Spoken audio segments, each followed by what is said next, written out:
Oh, you're back, Dylan. I borrowed your car. In front of Dylan, Emily is acting all sweet and innocent. Sorry about that, Emily. Michelle is thoughtless. No, it's fine. I filled up the tank as a thank you for letting me borrow it, Michelle. What a great sister. See, Michelle? Emily is considerate. Dylan smiled and patted her head. Well, I'm heading out. See you, Dylan. Bye, Michelle. She smiled brightly at Dylan, but gave me a creepy smile for just a moment. What was that? I felt a chill down my spine. After she left, I checked the car just in case. No scratches on the car, and as she said, the gas tank was full. But something felt off. I couldn't get her creepy smile out of my head. Emily is way more mature than you. Even after you're mean to her, she still fills the tank. Learn from her. Dylan approached me with a smirk. I'm going to check inside the car. Huh? You're still doubting Emily? I'll get seriously mad. He was furious that I doubted his beloved sister's good intentions. I'd actually prefer to drive to work, but you always use our car, so I've been holding back. Hearing Dylan's words, I got an idea. Okay, tomorrow I won't use the car, so you can drive to work. Really? Awesome.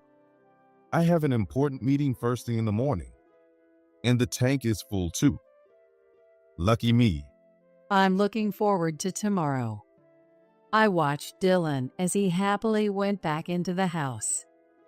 My name is Michelle. I live with my husband Dylan and our high school daughter, Ellie. I have a company party tonight, so I'll be home late. Got it. Don't drink too much since you have work tomorrow. Roger that. Ellie, sorry I can't pick you up from tutoring today. Keep up the good work. Okay, but bring me a gift, okay? What do you mean, a gift? The usual conversations you'd hear in any family were comforting. We had been living peacefully like this. Dylan and I were colleagues at the company we joined after graduating from college. We started talking after ending up sitting next to each other at a company party. Is this your niece? One day, I pointed at Dylan's phone wallpaper. It was a picture of a little girl going down a slide with him. No, that's my sister. It's just the two of us. There's quite an age gap between you two. We're 12 years apart. She's in 5th grade now. Her name is Emily. Isn't she cute? Dylan was head over heels for Emily and showed me a lot of her pictures. She's been following me around since she was little. She's really adorable. I skipped club practice after school many times to see her. Dylan nostalgically looked at the old photos of his sister. As an only child, I couldn't quite understand his feelings. But Emily must be happy to have a brother who loves her so much. I wished I had a brother like that. I felt a bit envious. We started dating and got married when we were 25. Since I couldn't imagine working while raising a child, I quit my job when I got pregnant. I wonder if I'll be a good mom. I've never taken care of a baby before. I changed Emily's diapers and gave her baths, so don't worry. You'll be fine. During my pregnancy, Dylan supported me through my emotional ups and downs. He really helped with raising our child. Even now, he's devoted to our daughter. He plans family trips for birthdays and always picks her up from tutoring. Thanks to his dedication, we've been a happy family. I believed this would last forever, but things started to change 2 years ago when Emily moved close to us after getting married. I never understood why she moved so close to us at that time. I just thought they were as close as ever. But soon, I started to feel uneasy. Hey, Dylan, want to go shopping with me? James is working again today, so I'm alone. Emily would barge into our house and sweetly ask Dylan for favors. Her husband, James, was always busy with his work, often on weekends, so Emily frequently visited us. Come over anytime. We live so close after all. Dylan was more than happy to have his beloved sister rely on him. At first, I found it charming, but soon, Emily's frequent visits without any hesitation started to bother me. Michelle, your cooking is amazing. Can I have another piece of fried chicken? Of course. Eat as much as you want. That's Ellie's favorite dish. Ellie, you should eat more too. Oh, yeah. Even Ellie seemed a bit annoyed by her aunt's behavior. Don't you think Emily's relying on us a bit too much? She's having dinner with us every week. I tried to subtly hint at my frustration to Dylan. It's fine. She's lonely. But he didn't get my point at all. But James said he'd be home by 7 p.m. Wouldn't it be better for her to wait for him at home and have dinner together? Emily might be Dylan's beloved sister, but to me, she's just another person. I couldn't relax on my precious weekends because of her constant visits. I wanted Dylan to tell her to come over less often, but he just got annoyed with me. Michelle, do you hate Emily? It's not that. I just think our family time is important too. She's 12 years younger than us. Be nice to her. Even if she's 12 years younger, she's 30 now.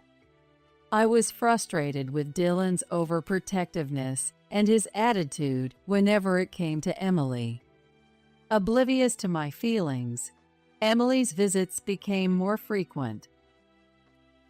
At first, she only came over on weekends when Dylan was home, but soon she started coming over during weekdays too. Michelle, can you take me shopping?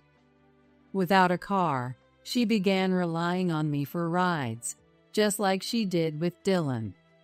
Sorry, Emily, I'm working right now.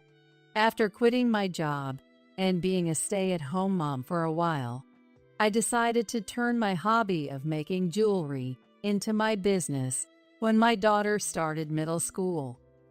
I worked diligently at home, making and selling my creations. With my daughter's help, we promoted my work on social media, and now I was making a decent income. Oh, right. I forgot you worked from home and thought you might be free.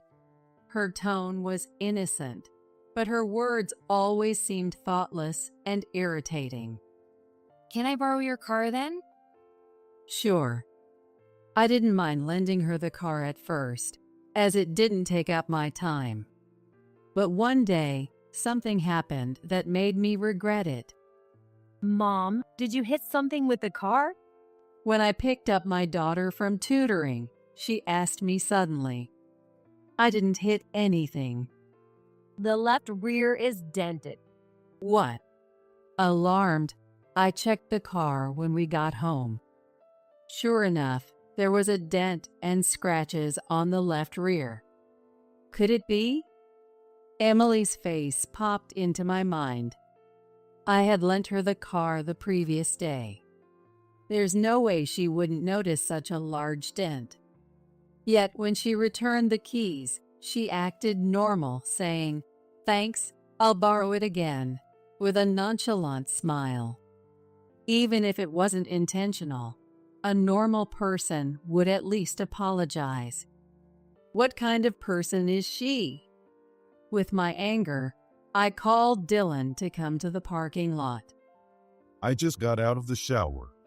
Dylan was a bit annoyed. I've been lending the car to Emily, but she dented it and didn't even mention it. Dylan examined the damage, hesitating for a moment.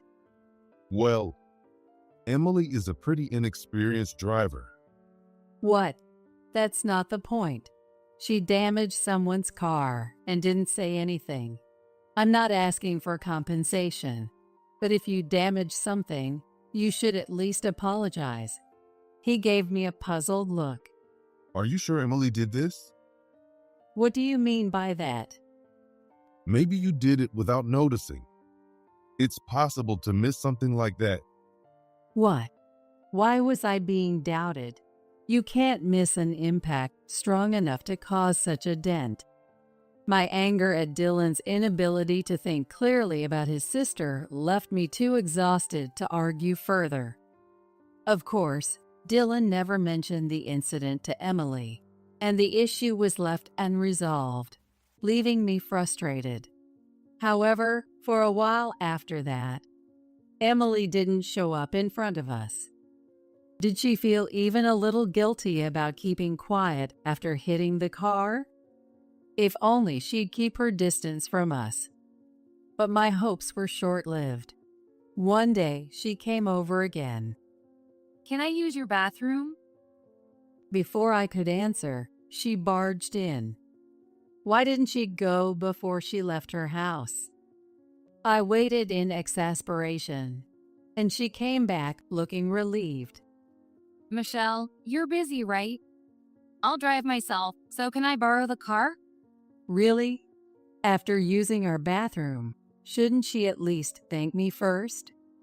And asking to borrow the car as if nothing happened. She hasn't learned anything. I gave her a light glare. No, I'm using it today. I never want to lend her the car again. But I also genuinely needed it for my daughter's activities. She got visibly upset and said, You're so mean. What did Dylan see in you? I'll tell him about you. She slammed the front door so hard it made a huge noise. Was that necessary? I simply told her I couldn't lend her the car because I had plans. She didn't apologize for damaging the car, didn't thank me for using the bathroom, and now she's throwing a fit when things don't go her way. I regretted being related to someone like her. At least she left, so I thought the matter was settled. I was thankful for that. Just then, Ellie came home. Mom, is Dad using the car? What? No, no one's using it. But the car's not in the parking lot. My blood ran cold, and I rushed to the window that overlooked the parking lot. It's gone. The car wasn't there. The car keys were also missing. That jerk. She must have stolen the keys when she went to the bathroom. This is theft. I was shaking with anger. Mom, Ellie's voice brought me back to reality.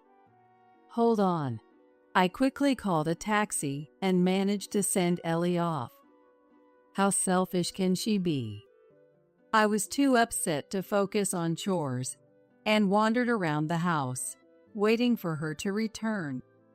2 hours later, she came back as if nothing had happened. What do you think you're doing? I said I needed the car. You stole the keys. What you did is theft. I stormed out to the parking lot, opened the driver's door, and let out my anger. She grimaced for a second, but then smirked. Screaming outside is so unseemly. Who's responsible for putting me in this state? Seeing her lack of remorse, I knew it was pointless to argue. I gave her a sharp glare. Surely, she hasn't damaged the car again? Remembering the last incident, I inspected the car. What are you doing? I didn't hit anything. I'm a good driver. Ignoring her, I carefully checked the car. No damage, thankfully. Oh, I need to pick up Ellie soon. I noticed the gas gauge. What? The gas tank is empty. It was over half full yesterday, but now it's nearly empty. I went on a long drive. She said it with a weird sense of pride. If you borrow the car, at least fill up the gas. I need to pick up Ellie now. If the next person who uses it is in a hurry and there's no gas, it's a problem. It's pointless to get angry with her. That's why I thought I gently warned her. Don't be so stingy. I'm 12 years younger than you. Besides, it's Dylan who supports the household. You're so greedy. One day, even he'll get fed up with you. With that, she left. Common sense doesn't work with her. How does someone grow up to be so selfish? This time, I decided Dylan had to speak up. I made up my mind. When Dylan came home, I told him about what happened today. It's weird that I can't use our own car when I need it. Plus, Emily took the keys without my permission. Remembering it made me angry again, but I tried to stay calm. Well, to Emily, this house is like her own home. No, that makes no sense. She nearly emptied the gas tank, and I had to rush to fill it up before picking up Ellie. Emily probably hasn't been to a gas station much. What? I took a deep breath to control my anger. This time, you need to talk to her. She should get permission before borrowing the car and fill up the gas after using it. Even among family, there should be manners. Cut her some slack. She's 12 years younger than us. Both of them keep using that excuse. Finally, I exploded. She's 30. She's an adult. You don't have to get so worked up. I bought the car and paid for the gas. As long as I don't mind, it's fine. His money. I didn't feel like arguing anymore. Yes, there was a time when we managed on Dylan's income alone. But I took care of the house and supported our family then. I hosted his colleagues, made lunch for him every day, and managed the household budget. Now, I also have a decent income. And yet, to hear such words from Dylan, whom I thought valued me and our daughter, I was beyond angry and despaired of him. Do whatever you want. We're no longer a happy family. I realized this as I cried alone in the bath. A few days later, she came over again, unrepentant. I won't let the same thing happen. I quickly put the car keys in my pocket. Michelle, I'm borrowing the car. I need the car now. It's fine. It's fine. She barged into the house and started looking for the car keys. Huh? They're always here. She's trying to steal the keys so openly. Something is seriously wrong with her.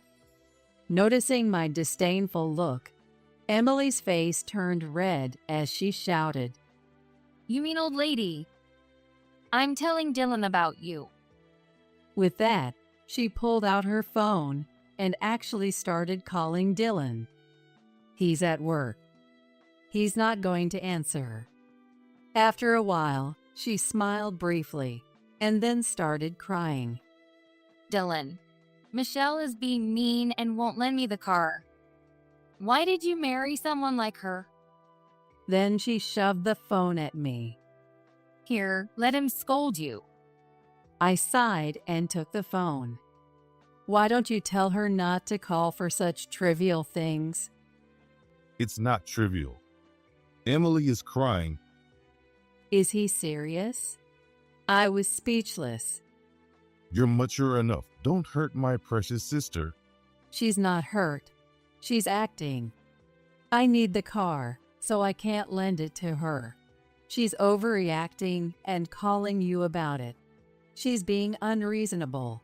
Wait, gosh. I heard the car engine start outside. She did it. While I was distracted on the phone, she had taken the keys from my pocket. Oh my God. I need the car soon. If you keep believing everything she says, you'll regret it. Dylan was still talking, but I hung up. That night, when Dylan came home, Where's the car? your darling sister took it and hasn't returned it. Stop talking about her like that. We both turned away, frustrated. Then the doorbell rang. Oh, you're home, Dylan. I borrowed the car. In front of Dylan, she acted sweet and innocent. Sorry about that, Emily. Michelle is thoughtless. No, it's fine. I filled the tank to thank her for letting me borrow it. What a great sister. See, Michelle? Emily is considerate. Dylan smiled and patted her head. Well, I'm heading out. Bye, Dylan and Michelle. She smiled brightly at Dylan, but gave me a creepy smile for just a moment. What? I felt a chill run down my spine. After she left, I checked the car just in case. There were no scratches, and as she said, the gas tank was full. But something felt off. I couldn't get her creepy smile out of my head. Emily is much more mature than you. Even after you were mean to her, she filled up the gas tank. You should learn from her. Dylan approached me with a smirk. I'm going to check inside the car. What? Are you still doubting Emily? I'll get seriously mad. Dylan was furious that I doubted his beloved sister's intentions. I'd prefer to drive to work, but I've been letting you use the car. Dylan's words gave me an idea. Okay, tomorrow I won't use the car, so you can drive to work. Really? Awesome. I have an important meeting first thing in the morning, and the gas tank is full. So lucky me. I'm looking forward to tomorrow. I watched Dylan happily go inside the house. The next morning, Driving to work is so comfortable. See you later. Dylan, dressed in his favorite suit for the important meeting, left the house. A short while later, I heard his scream from the parking lot. That girl did something, didn't she? I sighed and went outside. Ouch. Ouch. What? Dylan's frantic cries were more intense than I had imagined, making me hesitate. As I approached, I saw that the back of his suit was slashed. Michelle, what's going on? Something poked me as soon as I sat down. What did she do? I was horrified and checked the driver's seat. There, right in the middle, was something shiny. A razor blade had been embedded in the seat. No way. If I had sat there, I felt a shiver run down my spine. What is this? You know what this is. Since Emily returned the car last night, no one else has been in it. Dylan looked unconvinced, but glanced at his watch and panicked. Crap. I'm going to be late. He rushed inside to change and hurried out of the house. He won't make it to the train in time. I felt a bit sorry for Dylan, but what is she thinking? I need to seriously distance myself from her. Otherwise, my safety and possibly my daughter's could be at risk. As I sat in fear, unable to focus on anything, my phone rang. It was her. Hello. Thanks to you, Dylan yelled at me. She was furious on the other end. It seemed Dylan was finally angry about this incident. I felt a bit relieved that he was finally seeing reason. Why did you let him drive the car? I rigged the razor blades so you would get hurt. She confessed her wrongdoing without any remorse. I had one thing to say to her, who showed no remorse. Take responsibility for your actions. I hung up and immediately called someone. That's the situation. Yes, please come over tonight. The person agreed to come over. I won't let her get away with this anymore. I turned to my computer and focused on my work. That evening, Dylan came home still tense. Apparently, he was late to his important meeting and got scolded by his boss. His favorite suit was also ruined. Where's Ellie? She's staying over at her friend's house tonight. I didn't want Ellie to see any confrontation, so I arranged for her to stay with a friend nearby. Ellie probably sensed something was up. I'm on your side, Mom. She had said this before leaving, giving me the strength to stand firm. The doorbell rang. I apologize for being late. Excuse us. Come in. It was James, Emily's husband, the person I had called earlier. And there she was, sulking beside him. I had decided it was necessary to report this incident, including all previous ones, given the severity of her actions. I apologize for the trouble Emily has caused. I knew she borrowed your car occasionally and gave her money for gas, but she never mentioned you didn't receive it. No, I never got any money for gas. James glared at Emily. Emily, what's going on? Where's the gas money? Why have you been using the car so often? For the usually calm James to raise his voice, Emily's face twisted. Our car has a dash cam, so we know where you've been. Emily started to panic. I was just shopping. There's a good store in the next town. They sell organic and additive-free products. I wanted to buy good food for James. It's expensive, so I used the gas money on the groceries.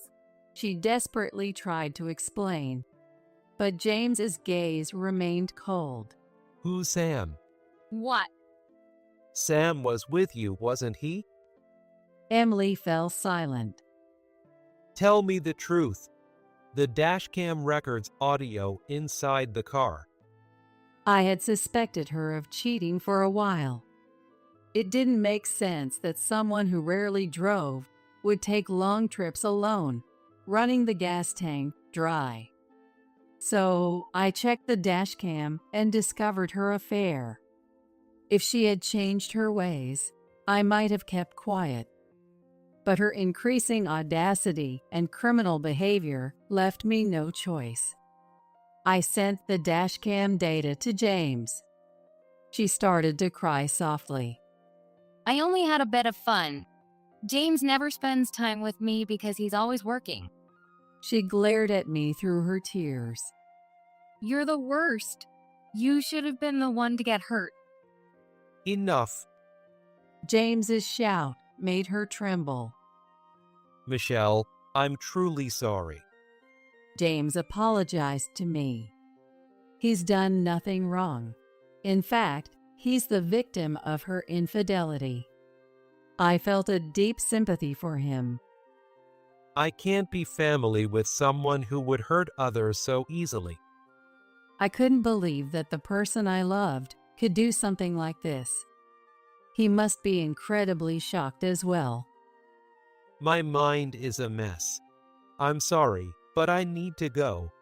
Wait, James, please. James shook off her hand and left, head bowed. Seeing James' devastated state, Emily finally seemed to grasp the gravity of her actions. She collapsed onto the floor. She's finally realizing the consequences of her actions. But there was still one person who hadn't woken up. Emily's not to blame. James is a terrible guy. defending a woman who lies, steals, uses a weapon to hurt someone, cheats, and betrays her partner. Dylan was just as bad as she was. Dylan, what am I to you? No matter how unreasonable she is, you always take her side, even when she cheats. Why do you keep defending her when she's clearly in the wrong? Dylan had been my partner through good times and bad. I wanted him to finally see the truth. But his answer was disappointing. You're just an outsider. What's wrong with protecting my beloved sister? Dylan replied, unapologetic. Sigh. Let's end this, us. I quietly decided to divorce him. That day, I contacted my parents.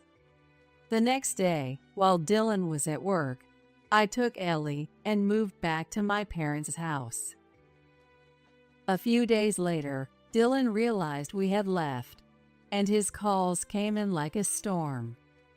I reluctantly answered, and there was a man in his 40s crying and begging.